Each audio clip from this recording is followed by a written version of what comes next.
श्री स्वामी समर्थ. जय जय स्वामी समर्थ. नमस्कार. Sapna special YouTube Marathi चॅनलमध्ये तुमचं सर्वांचं स्वागत.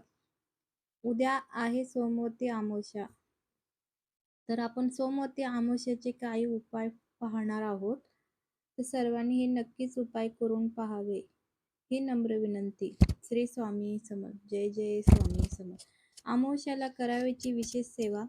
सकाळी पंचगव्य संपूर्ण शरीराला उठण्यासारखे लावून गायत्री मंत्र किंवा महामृत्युंजय मंत्र म्हणत आंघोळ करावी. जमल्यास नदी तीरावर अथवा तीर्थक्षेत्री पंचगव्य संपूर्ण अंगाला लावून स्नान केल्यास अतिउत्तम. पंचगव्य अंगाला लावल्यास साबण लावू नये. उपाय क्रमांक 2.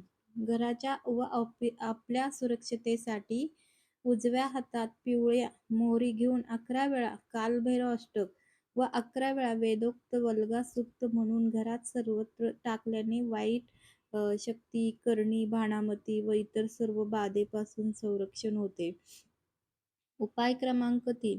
अमावस्येच्या दिवशी घराच्या आजूबाजूच्या सर्व देवी देवतांचा हार, नारळ, खडीसाखर ठेवून मानसन्मान करावा. उपाय क्रमांक 4. अमावस्येच्या दिवशी घरातील आजारी व्यक्ती व कुटुंबातील सर्व व्यक्तींच्या घराचा व दुकानांचा नारळ घेऊन त्यावर कोरड्या शेंदुराने त्रिशूळ काढून नारळ उतारा करावा. उपाय क्रमांक 5. हळद व गोमूत्र एकत्र करून घराचा उंबरठा पुसावा. उपाय क्रमांक 6. आपल्या वाहन स्वच्छ धुवून त्यावरून नारळ उतारा हा 7 वेळा श्री स्वामी समर्थ मंत्र म्हणून करावा. उतारा करताना वाहन हे जागेवर चालू ठेवावे व नारळ जमिनीवर फोडून हातपाय धुवून श्री स्वामी समर्थ महाराजांना मुजरा करावा आणि तसेच पांढऱ्या मोहऱ्या वल्गा सूक्त 11 वेळा करून त्या पिवळ्या कपड्याच्या पिशवीत ठेवून पिवळ्या धाग्याने शिवून गाडीच्या इंजिनच्या आत तारेने अडकून ठेवावे. उपाय क्रमांक 7.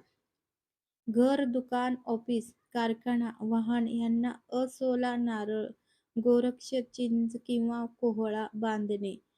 अमावस्याला असोला नारळ, कोहळ किंवा गोरक्ष चिंच आणून त्यावर श्री स्वामी समर्थ एक माळ, श्री दत्त महाराजांचा बीज मंत्र एक माळ, शाबरी मंत्र एक माळ, नवनाथ मंत्र 11 वेळा, कालभैरव अष्टक 11 वेळा, वल्गा सूक्त 11 वेळा करावे. गोरक्षचिंच, आसोला नारळ किंवा कोहळे लाल कपड्यात संरक्षण पुडीसह बांधावे. जर अगोदरच बांधले असेल तर ते वाहत्या पाण्यात किंवा कचराकुंडीत सोडावे. असोला नारळ किंवा कोहळा टांगल्यानंतर कधी कधी खराब होतो किंवा त्यातून पाणी गळते. तेव्हा ते काढून कचऱ्यात टाकून द्यावे आणि त्यापुढील शनिवारी पुन्हा नवीन कोहळा, असोला नारळ आणून लावावे. हे नेहमी सूर्यास्त झाल्यानंतरच हा उपाय करावा. हे आहेत आपले अमावस्येचे उपाय. श्री स्वामी समर्थ. जय जय स्वामी समर्थ.